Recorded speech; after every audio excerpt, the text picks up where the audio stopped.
Because in my notes, I had the point of saying issues with vaulting. And one of the issues we were going to talk about is the lack of an accessories pack with the Prime Vault. And I knew you guys were going to talk about that, so I arranged for the alarm to be pulled at that time. It was you. So that Jim could make his video. Okay, so. Well, they listened. Took them a fair few years, but they listened. A few days ago, I talked about one of the crappier things that Warframe does with regards to unvaulting stuff. To give you the Cliff Notes version, Warframe regularly retires various characters and weapons and accessories, and will bring selected items out of retirement in events called unvaultings. The main problem people had was that the cosmetic items, the accessories, the Cyandanas,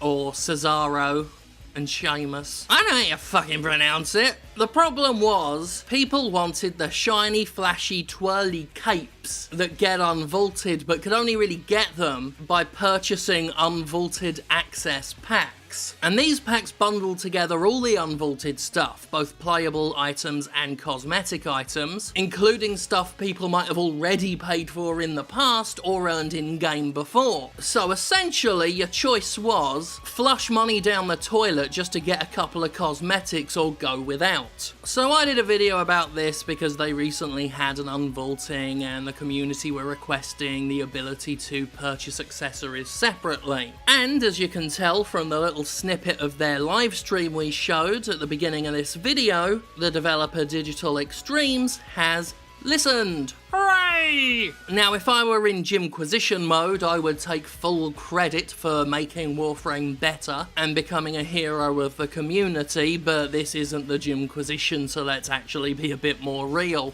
As per community director Rebecca Ford, I merely provided what they call the final push, bolstered by over 2 years of what she calls community bricklaying. And apparently they have receipts to prove it, which is understandable because they don't want to look like they've only done this because a relatively significant D-list level YouTuber called them out over it. However way you slice it, a positive thing has happened, and a sliver of bullshit in the game industry has been sliced away, so I, for one, I'm going to enjoy that little victory. But let's see what that victory looks like in this specific case. With regards to selling unvaulted accessories, Digital Extremes has basically asked the community, what do you want? The question is, what? So our first question for you, and again, talk to us on Twitter, forums, Reddit, wherever you choose.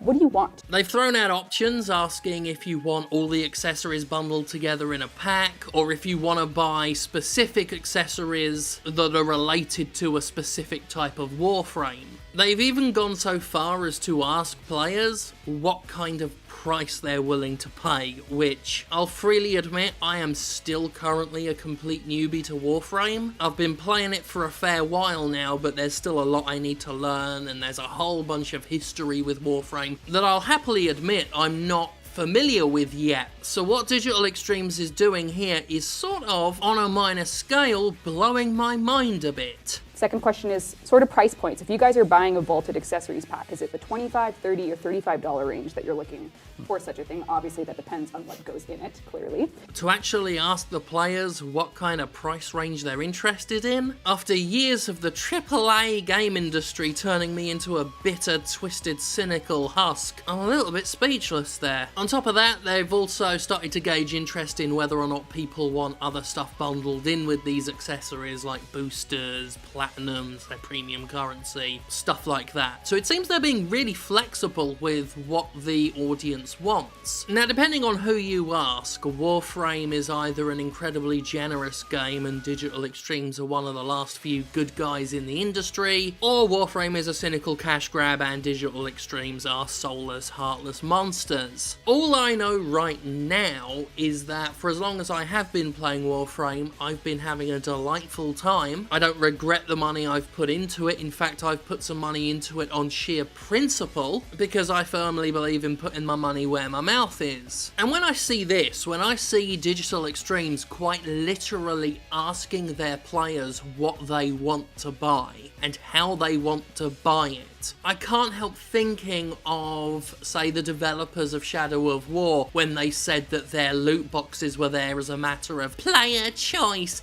and player freedom, which was always a bullshit excuse to begin with for the many reasons I've pointed out in various Jimquisitions. But when I see this right here, this bloody shit right here, it absolutely blows those player choice excuses out of the fucking water. This, what Digital Extremes has done here, that's what player choice looks like. That is quite literally asking the players to make a choice. There was no choice to have loot boxes in or out of Shadow of War. There was no choice in the game design being centered around this economy to the point where the biggest selling factor, the orcs, were robbed of their importance and prominence because they were, let's face it, nothing more than glorified bloody loot drops. There was no choice when Star Wars Battlefront 2 first came out. There was no choice in avoiding a pay-to-win mechanic where you had to grind for 40 hours to unlock Darth Vader. There's no choice in having to take your bright fucking engrams to the Eververse every time you level up post 20, so Activision and Bungie can try and seduce you into spending more money. Say what you will about Warframe, there are criticisms to be had for sure. And once I get the new computer and I can handle uploading 1440 videos to trick YouTube into displaying 1080 videos fucking correctly,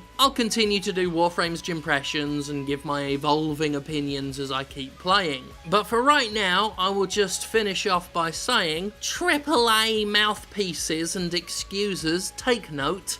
That is what player choice looks like. Actually asking the audience what they want, listening to the feedback, and unlike Bungie, not just stopping at the listening part, but working on the follow-through as well. Now, if you'll excuse me, I have a Nyx Prime to polarise. Goodbye!